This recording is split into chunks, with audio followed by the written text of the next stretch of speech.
Well, rookie, you ready to do it again? I think I proved myself with my expertise last week.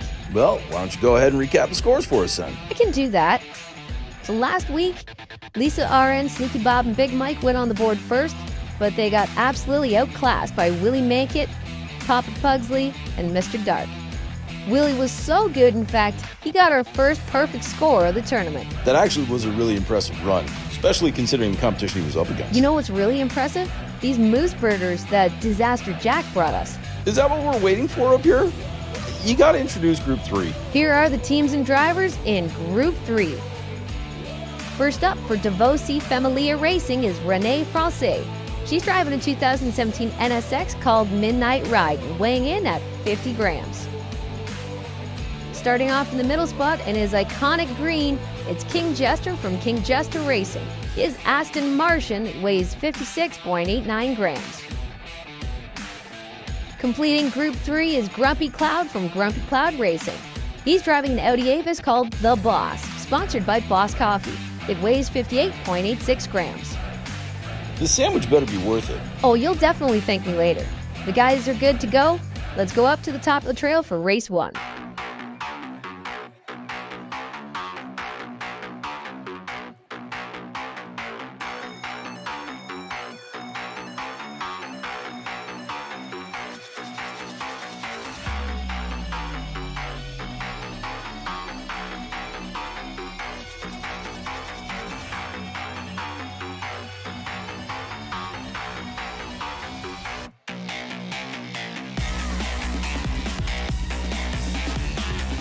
It's a fairly good start as Renee Francais keeps up with Grumpy Cloud to the first jump. You can see her catch a little air right here.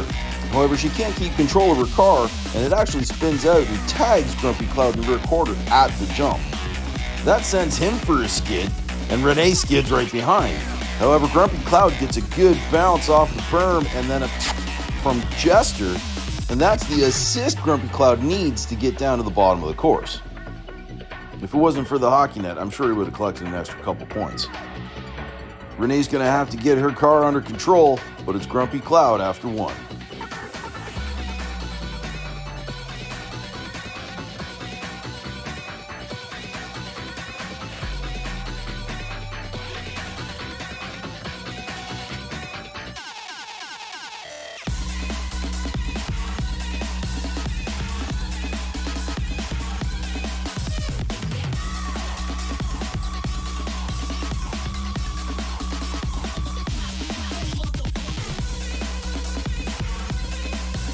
And again, Renee shows she's got the speed to keep up with Grumpy Cloud as they drag race, and actually Renee's got a nose out on her at the jump.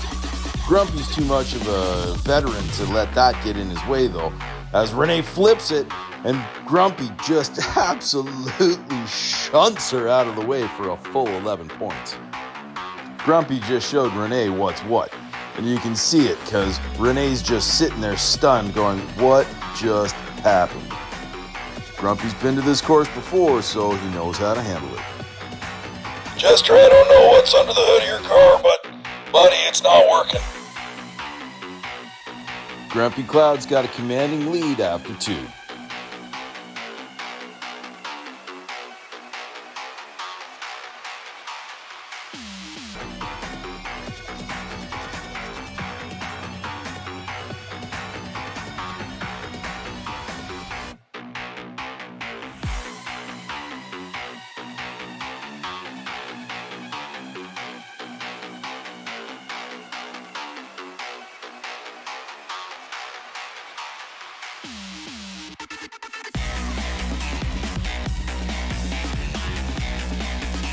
Finally, Grumpy Cloud checks out. The gate drops, Renee goes left, Grumpy Cloud just absolutely hammered down. Renee's still got the speed though, because she can pick up a little bit of air, but she just can't get over that hump that is the new jump. Grumpy Cloud, on the other hand, he is gone. He's got a little wiggle coming off for a jump, and Renee she can't keep 4 wheels on the ground. If you want to be fast, you got to keep your wheels on the ground. Grumpy rolls in uncontested for another 11 points.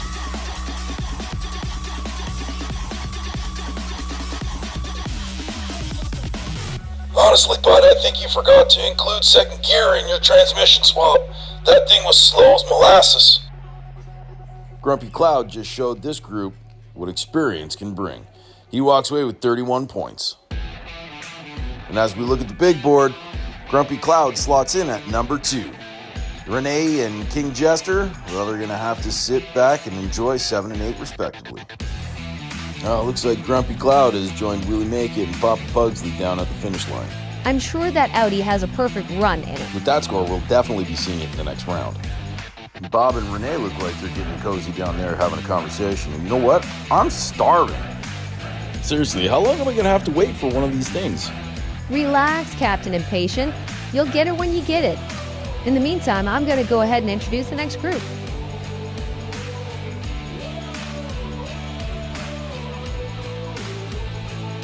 Leading off the group from Disaster Racing, it's Disaster Jack and his Aston Martin DB5 named Hunter. Its Best in Show nomination weighs 58.68 grams. Next up for Ironbeard Customs, it's James Ironbeard driving Fire Ant, a Porsche Safari weighing 60.49 grams. And with probably one of my favorite builds of all time, it's Grey Wizard from Blue Ribbon Diecast. He's driving a Callaway C7R called Hook that weighs 53.83 grams. Hey 905, guess why he called it Hook? What? Because it's a tow truck, silly. Let's go up to the top for race 1.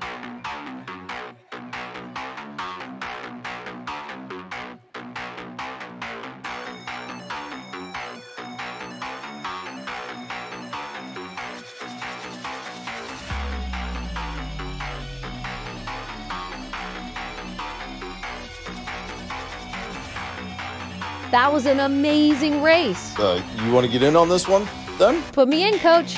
Okay, finish her off. As James Ironbeard and Grey Wizard hit the jump, James spins it out, and Grey Wizard also puts his nose into the guardrail. That puts him backwards, in addition to James Ironbeard. James Ironbeard crosses the line first, and look who comes in underneath Grey Wizard. It's Disaster Jack. All 3 drivers managed to cross the line for big points. Well, not bad. We'll work on it. Hey, Wizard, I'm just gonna go out and say it. I think you were just hunted. These are the kind of points you want to put up on the board if you want to guarantee a spot in the next round. Ironbeard with a slight advantage after 1.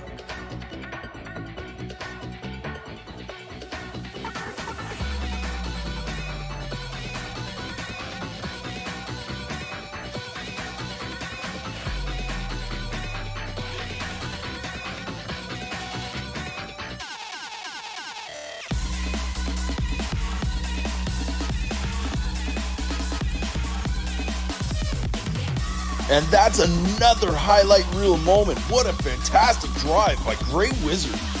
Jack looks like he's got the jump on the other 2, but then he and James Ironbeard can't handle the jump. Grey Wizard then splits the defense, coming through with a fantastic move. He gets his rig pointed straight and goes right through the 2 crashing opponents. He throttles down with a wheelie before he crosses the line nice and clean. Disaster Jack comes in, and yes, he does get his rig across the line for 10 points, but that was a banger of a run from Grey Wizard. Replay does confirm that Disaster Jack got a tow across the line. Whew, that race had me speechless. Grey Wizard over Disaster Jack after 2.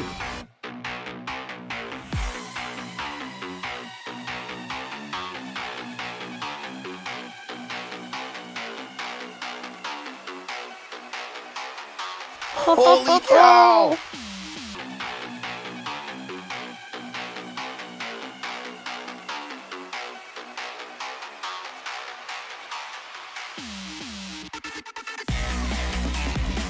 I can't say enough about how Grey Wizard has been driving. Again, he's a little bit slow out of the gate, but all he does is wait for the other 2 guys to wreck. Disaster throws it over as he gets across the jump, as he gets all squirrely right in front of Grey Wizard. But Grey Wizard does an amazing job of controlling his car again, throwing Disaster Jack out of the way. James Ironbeard comes down and just gets unfortunately tagged by the berm, and that throws him sideways, allowing Grey Wizard to cross the line yet again for 11 points. Randy, tell Disaster Jack he's got a moose meat burger waiting for him when he gets down here. Wizard, if you want to help Ironbeard out, just get him flipped over and put him back into the finish area. Those were amazing scores, and I know Grey Wizard's going to be in the next round, but I wouldn't be surprised if we don't see James Ironbeard and Disaster Jack as well. Throwing him up on the big board, Grey Wizard jumps Grumpy Cloud by 1 point, as his 32 put him into second. Disaster Jack and James Ironbeard are sitting on 6 and 7 respectively with 25 points. Yeah, just keep her going back a little bit. A little bit more, that'll be good right there, thank you. And as Grey Wizard clears a path for himself to sit at the finish line, it looks like it's starting to fill up down there. I would go out on a limb to say that's the fastest tow truck on snow. We got another group though, so here's your introductions for group number 5. Sitting in the pole position, it's Puffs Diecast Racing's Misty G. She's driving a Porsche 935 called Off Beater's End. It weighs 56.04 grams. Starting in the number 2 position from Gravity Throttle Racing, it's Speedball Herman. His High Life Lotus Elise GT weighs 60.12 grams. And drawn into the outside lane, it's Variat from Variat Skunkworks. His Ford GT is called Juice, and it weighs 58.91 grams. Which one of these is not like the other? I know, right? But let's go up to the top to see who brought the goods for race 1.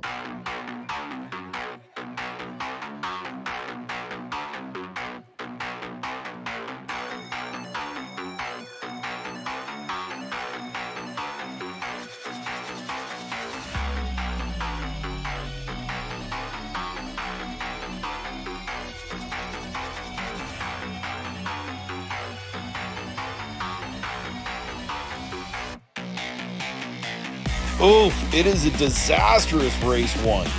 I guess nobody brought the goods for race 1. The gate drops and nothing goes right for either one of these drivers as they hit the first whoop of the course. Variant's car kicks sideways, gets into the guardrail, and it bounces out. Then you've got Speedball Herman and Misty G scrapping and fighting down the right-hand side of the course, grinding down the rail, slowing them just enough to be swallowed up by the gap at the jump. And that ends race 1. The trail is having a feast tonight. Nom nom nom. Alright, Randy, nice and gentle. Give her. There you go. Attaboy. It was a tough race 1, and you can tell by the scores. Let's hope they can reset for race number 2.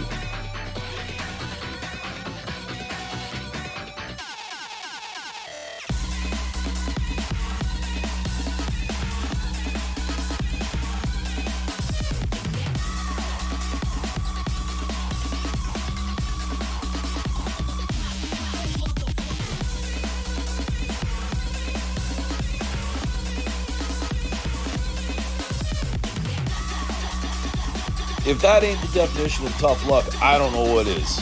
Variat and Misty G look like they get good runs, but Misty G then pulls a boing right at the jump, and it's like somebody tied a rope to the back of her car because she just stops. You can see it right here.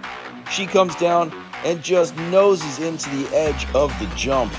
Herman dumps his Lotus into the gap just behind, and just when you think that Variat gets a free run at the finish line, he pegs it at the 9-point line and stalls it out on the ice. Oh, that was heartbreaking to watch because he could have used those 11 points. Herman, I don't think I've ever seen anybody dump a Lotus into a gap as complete as you just did there. With those 9 points, Variat is ahead by 1 after 2.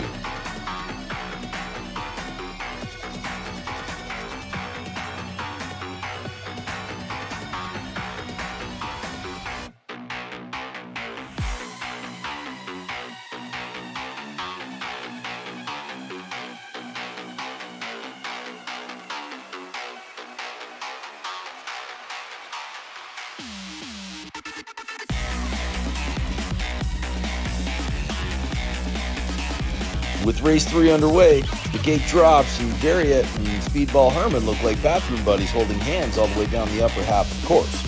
Herman, however, throws Variat into the rocks on the right-hand side of the course, and that puts him up and over and out. Speedball actually does a good job of keeping his car under control after getting up on 2 wheels. You can see right here, he just throws Variant right into the side of the course. That was vicious. Unfortunately, Herman can't take advantage of it and spins it out and stalls it on the 9 line. Randy, just because he crashed on the rocks doesn't mean he can scratch up his nice orange paint. The scores are up, and Speedball takes the group with 17. However, that's going to be a tough score to go into the second round with. Okay, Wizard, just back it up a little bit more. Yeah, just watch the Lambo there. Not gonna lie, 905, but I expect a little bit more out of Misty G. Yeah, I don't know why Ajax had her parked down by Big Mike. But we're going to go to the leaderboard and see where this last group slots in. Well, that at least answers one question. Misty G's 13 points puts her on the bottom of the leaderboard, one below Big Mike. Speedball's 17 puts him at 10, and Varied's 15 puts him at 13. Well, that episode had a little bit of everything in it. I can't wait to see Grey Wizard and Grumpy Cloud go at it later on in this tournament. Yeah, you think they're going to go deep? With scores like that, how could they not? What about Willie? Oh, ain't nobody gonna touch my Willie. I mean, my favorite driver, Willie Make It. He's the best. He's my favorite. Disregard. Okay, I promise that won't make it into the final cut. Oh my god, you better take that out. I'd be so embarrassed. That's it for tonight for this episode. Tune in next time as another 9 drivers take on the elevation trail at Lake Ridge Heights. On behalf of my co-host Indy Rain, I'm 905. This has been the Supercar Tournament. Thank you for watching, and for the love of Diecast, keep racing. Yeah, we're allowed. What do you mean you're all out? I've been waiting here forever. Indy, give me a bite of yours.